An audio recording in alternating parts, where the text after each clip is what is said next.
నమస్తే, నేను సిరి. వైసీపీ హయాంలో ఎలాంటివి జరిగాయో, ఎలాంటి అక్రమాలు అవినీతులు జరిగాయో మనం చూసాం. అయితే వాటిని సమర్థిస్తూ వాళ్ళ మీద కేసులు పెట్టినా కూడా వాళ్ళు దొరకకుండా చాలా వరకు అందరూ అజ్ఞానతంలోకి వెళ్ళడం కూడా జరిగింది. కొంతమంది విదేశాలలో వెళ్ళి తలదాచుకునే ప్రయత్నం కూడా చేస్తున్నట్టు కొన్ని వార్తలు అయితే బయటకు వచ్చాయి. సో అదే క్రమంలో ఇప్పుడు కొంతమందికి లుక్అవుట్ నోటీసులు అయితే జారీ చేసినట్టు అయితే వినిపిస్తుంది. అందులో ప్రముఖంగా వినిపిస్తున్న పేరు విజయసాయి రెడ్డి. సో మరి విజయసాయి రెడ్డి గారికి లుక్అవుట్ నోటీసులు జారీ చేశారా లేదా, ఒకవేళ జారీ చేస్తే పరిస్థితులు ఏంటి అనే అంశాన్ని మనకి వివరించడానికి మనతో పాటు ఉన్నారు ప్రముఖ సీనియర్ జర్నలిస్ట్ డివిఎస్ గారు. నమస్కారం సార్. నమస్తే సార్. ఇప్పుడు లుక్అవుట్ నోటీసులు అయితే కొంతమందికి జారీ చేశారని చెప్పేసి మనకి వార్తలు వస్తున్నాయి. అందులో ప్రముఖంగా వినిపిస్తున్న పేరు విజయసాయి రెడ్డి. సో మరి ఇతనికి నిజంగానే లుక్అవుట్ నోటీసులు జారీ చేశారా, ఇది జస్ట్ మనకి సోషల్ మీడియాలో వస్తున్న ఒక రూమర్ అంటారా? అంటే లుక్అవుట్ నోటీసులు జారీ చేసిన మాట నిజమే, కానీ లుక్అవుట్ నోటీస్ ఎవరికి ఇవ్వాలి? కనపడిన వాళ్ళకి ఇవ్వాలి. ఏది అసలు అతను ఎక్కడున్నాడో తెలియదు, పత్తా లేనప్పుడు వెళ్ళిపోతాడేమో, పారిపోతాడేమో అని చెప్పి ఎయిర్పోర్టుల దగ్గర మొత్తం నీకు దిగ్బంధనం అన్నిటికీ పంపిస్తారు. ఇతను కనుక వస్తే ఆపండి అని చెప్పి చెబుతారు. ఇప్పుడు కళ్ళ ముందు కనపడేవాడికి లుక్అవుట్ ఎందుకు? అంటే విదేశాలకు పారిపోకుండా ఉన్నాడు. విజయసాయి రెడ్డి నీ కళ్ళ ముందే ఉన్నాడు, పార్లమెంట్కి వెళ్తున్నాడు. అక్కడ నిన్న కూడా మనం చూసాం, రాజ్యసభలో నిర్మలా సీతారామన్ అక్కడ మరి మాట్లాడాడు. లేకపోతే మొన్న మనం చూసాం, కేంద్ర హోంమంత్రి అమిత్ షాని కలిశాడు. మీ కళ్ళ ముందు ఆయన ఉన్నప్పుడు మీరు అరెస్ట్ చేయాలనుకుంటే చేయటమే, దానికి లుక్అవుట్ ఎందుకు? ఇప్పుడు విక్రాంత్ రెడ్డి అంటే అతను పత్తా లేడు, అతను మరి పారిపోతాడా ఉంటాడా, అతని కోసం ఇచ్చారన్నా లేదు. శరత్ చంద్రారెడ్డి ఏది అరవింద్ ఆల్రెడీ గతంలో తీహార్ జైల్లో ఉన్నాడు, మనం చూసాం. ఏది ఆ మద్యం కుంభకోణం, ఢిల్లీ మద్యం కుంభకోణం, ఇప్పుడు ఆ కవిత కేసులో ఇప్పుడు ఆయన ఏదైనా పారిపోతాడు, ఆయన కోసం నీకు లుక్అవుట్ ఇచ్చారంటే అర్థం ఉంది. కానీ విజయసాయి రెడ్డి కోసం లుక్అవుట్ అంటేనే మనకు అర్థం కాని అంశం అనమాట. ఇవాళ లుక్అవుట్ నోటీసులు ఈ 6 నెలల్లో ఎంతమందికి ఇచ్చుంటారు? చాలా మందికి ఇచ్చారు. వందల్లో ఇచ్చారా? ఎందుకంటే మనం చెవిరెడ్డి భాస్కర్ రెడ్డి కొడుకు దగ్గర నుంచి చూసాము, అతను కూడా బెంగళూరు నుంచి పారిపోవాలనేది చూసినట్టుగా. ఏది అది దుబాయ్ ఇటో పోతుంటే నీకు వాళ్ళు ఫ్యామిలీతో వాళ్ళ నాన్న వాళ్ళందరూ కూడా వెళ్తున్న నేపథ్యంలో పట్టుకొచ్చారు. వంశీని ఎక్కడ? ఇక్కడ మన శంషాబాద్ ఏది ఇక్కడ వెళ్తున్న నేపథ్యంలో అతనికి లుక్అవుట్ నోటీసులు ఇవ్వడము. ఆయన ఏంటి అసలు కొన్నాళ్ళు మరి అమెరికా కూడా వెళ్ళాడు, అసలు అక్కడేదో వీసా కోసం అప్లై చేశాడని కూడా అన్నారు. అక్కడే సెటిల్ అయిపోతాడు వంశీ అన్న దాంట్లో మొత్తానికి వచ్చినట్టున్నాడు. అతని పేరు మీద కూడా లుక్అవుట్. అసలు అతనే కాదు, దేవినేని అవినాష్ ఏంటి ఇక్కడ దాకా వచ్చాడు, అతను కూడా ఇట్లాగే ఏదో వెళ్ళాలని చూశాడు, అటేదో గల్ఫ్ కంట్రీస్కి. పట్టుకొచ్చి మళ్ళీ విజయవాడలో ఉంచినట్టున్నారు. అంటే 41A నోటీసులు ఇవ్వడం కోసం లుక్అవుట్ జారీ చేయటం అది వేరు, ఆ కేసులు ఇది వేరు. ఇదేంటి? ఇది కేవీ రావు కేసు. రైట్. ఏదైతే Kakinada port, Kakinada SEZ, Kakinada port 3600 కోట్ల ఆయన వాటాని వీళ్ళు కొనుగోలు చేయటం, బెదిరించి ఆయన ఆస్తులు లాక్కోవడం. ఏది మరి పోర్టు, ఒక కాకినాడ పోర్టులోనే ఆయన వాటా 2500 కోట్లు. 2500 కోట్లు వీళ్ళు పంచాయతీ ఎంతగా సెటిల్ చేశారు? 494 కోట్లు. ఎక్కడ 2500 కోట్లు? 400. అట్లాగే కాకినాడ సెజ్, కాకినాడ సెజ్లో వాటా ఎంత నీకు? అది 1100 కోట్లు. ఆ 1100 కోట్లది ఎంతకు సెటిల్ చేశారు? అది మరీ అన్యాయం, 12 కోట్లకి సెటిల్ చేశారు.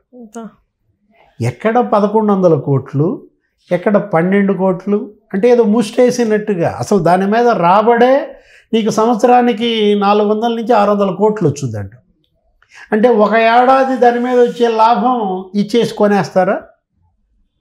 ఇప్పుడు దాన్ని ఆయన ఏదో తుపాకీ చూపించి బెదిరించి ఆయన ఆస్తులు లాక్కున్నారని, కత్తులు చూపించి బెదిరించి కేవీ రావుని ఆయన ఆస్తులు బలవంతంగా లాక్కున్నారని, ఏదో 965 కోట్లు నువ్వు ట్యాక్స్ ఏదో ఎగ్గొట్టావు, ఇదిగో ఆడిట్ రిపోర్ట్ అని ఒక తప్పుడు ఆడిట్ రిపోర్ట్, ఒక ఫ్యాబ్రికేటెడ్ డాక్యుమెంట్స్ క్రియేట్ చేసి వీళ్ళ ఆడిట్ సంస్థల ద్వారా వీళ్ళు అతన్ని ఒత్తిడి చేసి జైలుకి పంపిస్తాం, నీ కుటుంబ సభ్యుల్ని జైలుకి పంపిస్తాం అంటే, మరి అంత గొప్ప పారిశ్రామికవేత్త కార్పొరేట్ దాంట్లో మరి ఆయన్ని ఇలా బెదిరించారంటే ఆయన ఏంటి ఇక సంతకం పెట్టేశారని.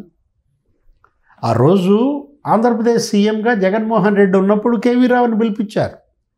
జగన్మోహన్ రెడ్డి, కేవీ రావు, మరి విక్రాంత్ రెడ్డి ఇంకెవరెవరు ఉన్నారు ఆ మీటింగ్లో?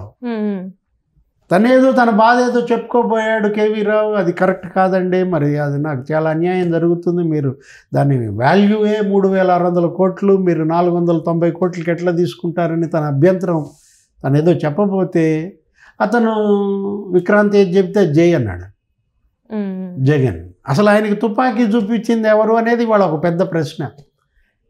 ఓ 3 రోజుల నుంచి నీకు నడుస్తుంది ఏంటంటే అసలు ఆ తుపాకీ ఎవరిది, ఎవరు బెదిరించారు? విక్రాంత్ రెడ్డి తుపాకీతో బెదిరించాడా, లేకపోతే జగన్మోహన్ రెడ్డి తుపాకీతో బెదిరించాడా? సీఎం ఆఫీస్లో ఆ రోజు కేవీ రావు కలిసినప్పుడు విక్రాంత్, కేవీ రావు, సీఎం జగన్మోహన్ రెడ్డితో పాటు ఇంకెవరెవరు ఉన్నారు? ఎవరన్నా పోలీస్ ఆఫీసర్లు ఉన్నారా, ఐపీఎస్లు? వాళ్ళ తుపాకీతో బెదిరించారా? ఆ ఆయుధం ఎక్కడ? ఎందుకంటే గతంలో మనం చూసాము కాదంబరి జత్వాని కేసు, ఏది ఆ జిందాల్ ఆయన ఏదో వచ్చి పారిశ్రామికవేత్త జగన్మోహన్ రెడ్డితో కలిస్తే మనమేమనుకున్నాం, కడప స్టీల్ ప్లాంట్ అని బిల్డప్ ఇచ్చారు. వాళ్ళ చెల్లి కూడా తిట్టింది కదా, షర్మిల కూడా, స్టీల్ ప్లాంట్ అని జనానికి చెప్పావు, నువ్వు చేసింది సెటిల్మెంట్ అని అడిగింది.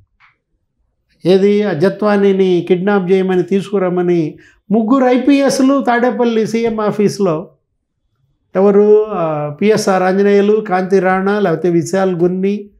అంటే ఇప్పుడు ఈ కేవీ రావుని బెదిరించినప్పుడు కూడా అక్కడ ఉన్న ఐపీఎస్ పిఎస్ఆర్ ఆంజనేయుల ఆయన కూడా ఉంచారా, లేకపోతే సునీల్ కుమార్ ఉన్నాడా? ఎందుకంటే ఐపీఎస్లని ఈ పనికే వాడుకున్నటువంటి విధానంలో, ఏది బెదిరింపులకి, కిడ్నాపులకి, అక్కడ ఎవరెవరు ఉన్నారు? సజ్జలు ఉన్నాడా, ధనుంజయ రెడ్డి ఉన్నాడా, ఇంకా ఆ ఉన్నటువంటి అధికారులు ఎవరు?